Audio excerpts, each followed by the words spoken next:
الحمدللہ رب العالمین۔ تمام تعریفیں اللہ تبارک و تعالیٰ کے لیے اور ہزارہا درود و سلام اللہ کے حبیب محمد مصطفیٰ صلی اللہ تعالیٰ علیہ وآلہ وسلم پر۔ شادی کے موقع پر یعنی رسم نکاح کے موقع پر ایک خطبہ دیا جاتا ہے، خطبہ پڑھا جاتا ہے، پھر اس کے بعد ایجاب اور قبول کرایا جاتا ہے اور پھر دعائے خیر کی جاتی ہے اور ہماری شادی کی رسم پوری ہو جاتی ہے۔ نکاح کا خطبہ تو ہمیشہ عربی زبان میں ہی پڑھا جاتا ہے۔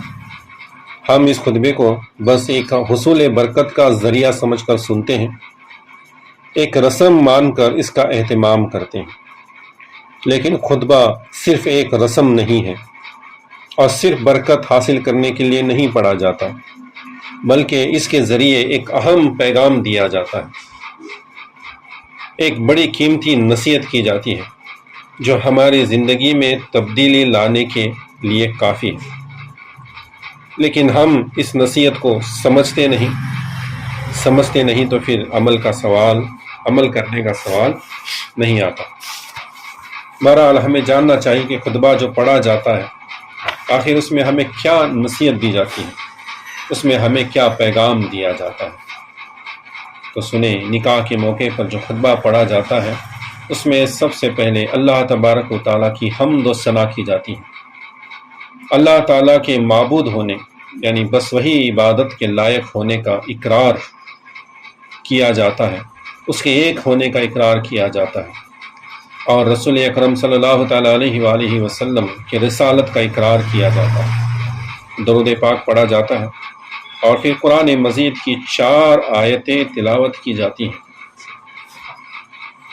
یہ جو 4 آیتیں تلاوت کی جاتی ہیں تو حضور صلی اللہ تعالیٰ علیہ وآلہ وسلم نے قرآن مجید کی مختلف صورتوں سے ان 4 منتخب فرمایا ہے، یعنی چن لیا ہے۔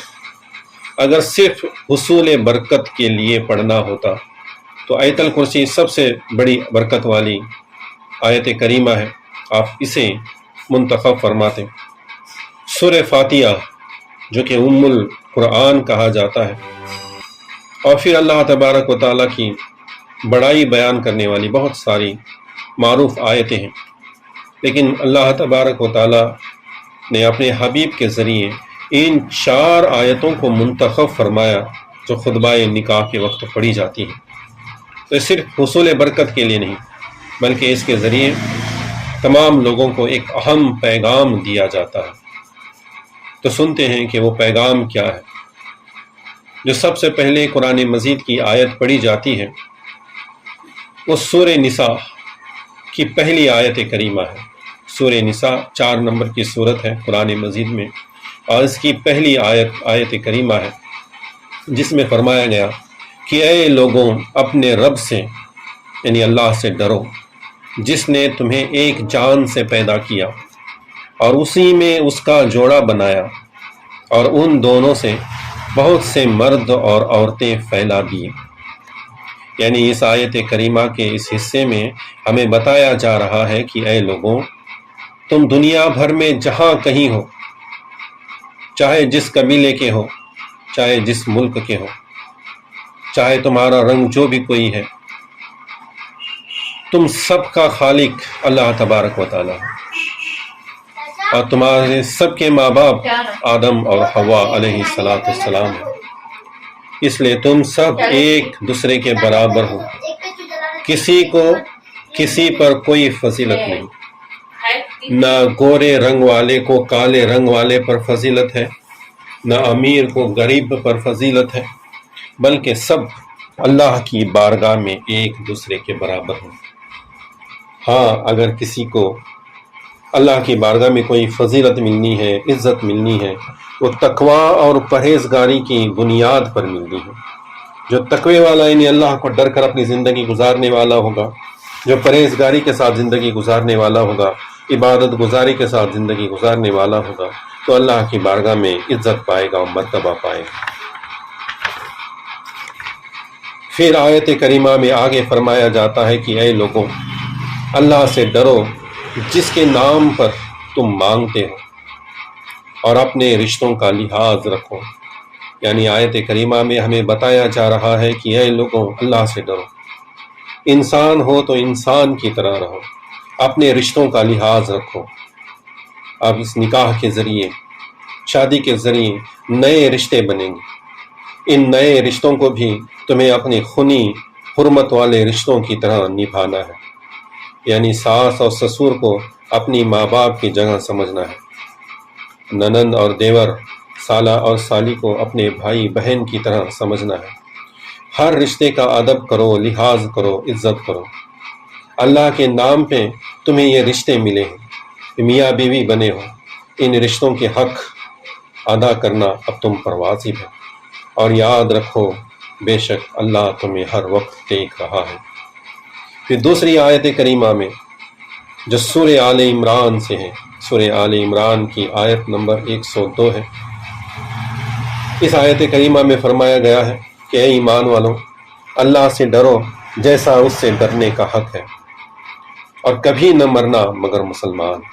اب اس آیت کریمہ میں ایمان والوں کو خطاب کیا گیا ہے کہ اے ایمان والوں، اللہ سے ڈرو جیسا اس سے ڈرنے کا حق ہے، یعنی ہر وقت، ہر لمحے ہمیں یہ خیال رہے کہ اللہ ہمیں دیکھ رہا ہے، چاہے ہم تنہائی میں اکیلے ہوں یا محفل میں لوگوں کے ساتھ ہوں، اللہ ہمیں ہر حال میں دیکھ رہا ہے، چاہے ہم نیکی کر رہے ہوں، چاہے ہم گناہ کر رہے ہوں، اللہ ہمیں دیکھ رہا ہے، چاہے ہم اچھا کام کر رہے ہوں، چاہے ہم برا کام کر رہے ہوں، اللہ تبارک و تعالی ہر حال میں ہمیں دیکھ رہا ہے۔ جب یہ کیفیت ہوگی کہ ہر وقت اللہ تبارک و تعالی ہمیں دیکھ رہا ہے، تو پھر بندہ اپنے آپ کو ہر برے کام سے بچائے گا، ہر گناہ والے کام سے بچائے گا، ہر بے حیائی والے کام سے بچائے گا۔ علامہ اقبال فرماتے ہیں کہ مٹ جائے گناہوں کا تصور ہی جہاں سے اقبال، اگر ہو جائے یقین کہ اللہ دیکھ رہا ہے۔ اور ایسا ڈر، ایسی حالت کب تک ہو؟ جب تک ہماری آخری سانس چل رہی ہے، یعنی موت آنے تک، اور اسی حالت میں ہمیں موت آئے۔ اور اسی کی اگلی آیت کریمہ میں ہمیں فرمایا گیا کہ اللہ کی رسی مضبوطی سے تھام لو سب مل کر، اور آپس میں پھٹ نہ جانا۔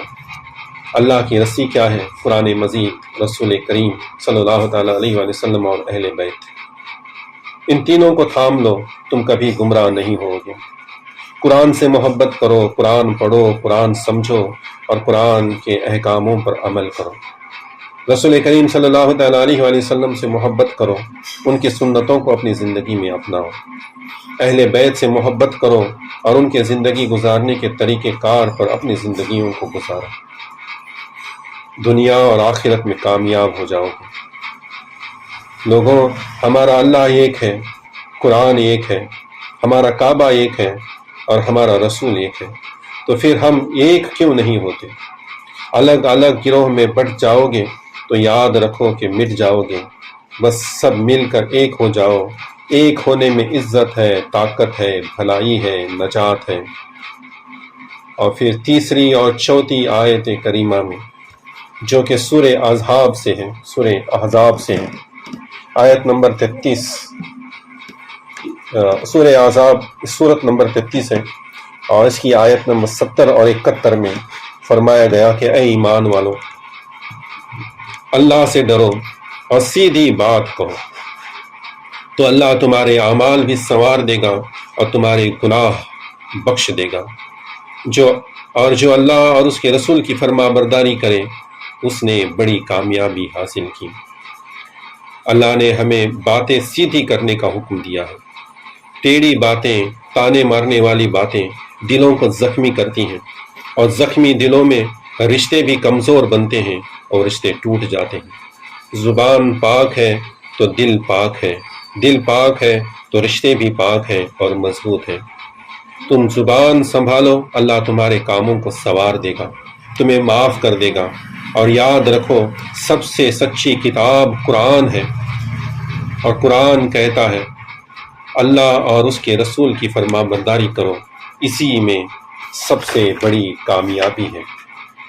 اس کی اگلی آیت کریمہ یعنی سورہ احزاب کی آیت نمبر 72 میں فرمایا گیا کہ آسمانوں پر، زمین پر، پہاڑوں پر امانت پیش فرمائی، تو سب نے عاجزی کے ساتھ عرض کیا کہ اے رب یہ امانت ہم نہیں اٹھا سکتے. سب ڈر گئے اور اس امانت کو اٹھانے سے انکار کیا، مگر انسان نے اس امانت کو اٹھا لی. بے شک انسان اپنے آپ کو مشقت میں ڈالنے والا اور بڑا نادان ہے.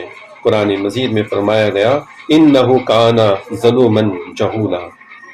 حضرت ابن عباس رضی اللہ تعالیٰ عنہ فرماتے ہیں کہ امانت کیا ہے؟ ذمہ داری، وفاداری، فرما برداری، پیار محبت، انصاف، بھلائی اور اچھے اخلاق، عبادت گزاری، یہی امانت ہے. جب انسان نے اس امانت کو اٹھا لیا ہے تو اب اسے اچھی طرح نبھانا بھی ہے. تمام ذمہ داریوں کو نبھانے کی کوشش کرنی ہے، اور جو ان ذمہ داریوں کو اٹھانے سے، نبھانے سے انکار کرے اور ان ذمہ داریوں کو نہ نبھائے اور نہ نبھانے کی کوشش کرے، ایسے مرد اور عورتوں کو منافق کہا گیا جو کہ عذاب کے حقدار ہیں. اور جو ان تمام ذمہ داریوں کو نبھانے کی کوشش کریں گے یہی مومن مرد اور عورتیں ہیں. اللہ انہیں بخش دے گا، انہیں معاف کر دے گا اور ان پر اپنی مہربانی فرمائے گا. اسی بات پر سورہ احزاب ختم ہوتی ہے. خطبہ نکاح میں آخر میں ایک حدیث پڑھی جاتی ہے کہ حضور صلی اللہ تعالیٰ علیہ وآلہ وسلم نے فرمایا کہ نکاح میری سنت ہے. دنیا کی سب سے اچھی پونچی نیک عورت ہے، اور جو حیثیت ہونے کے باوجود نکاح نہ کریں وہ ہم میں سے نہیں. نکاح بے حیائی، بے شرمی اور گناہ کو روکتا ہے، چین و سکون دیتا ہے، نسلوں کے سلسلے کو جاری رکھتا ہے، معاشرے کو، سماج کو مضبوط بناتا ہے، پاک بناتا ہے. نکاح میں جلدی کرو، نکاح کو آسان کرو، نکاح کو سستا بناؤ، سادگی کے ساتھ رسم نکاح کو ادا کیا کرو. بس جو بھی نصیحت دی گئی قرآن اور حدیث کے ذریعے دی گئی، اللہ کا کلام بھی سچا اور اللہ کے رسول کا کلام بھی سچا. اللہ ہمیں اسے سمجھنے کی اور اس پر عمل کرنے کی توفیق عطا فرمائے. آمین بجاہ النبی صلی اللہ تعالیٰ علیہ وآلہ وسلم. صلی اللہ تعالیٰ علی محمد نور من نور اللہ برحمتک یا ارحم الراحمین.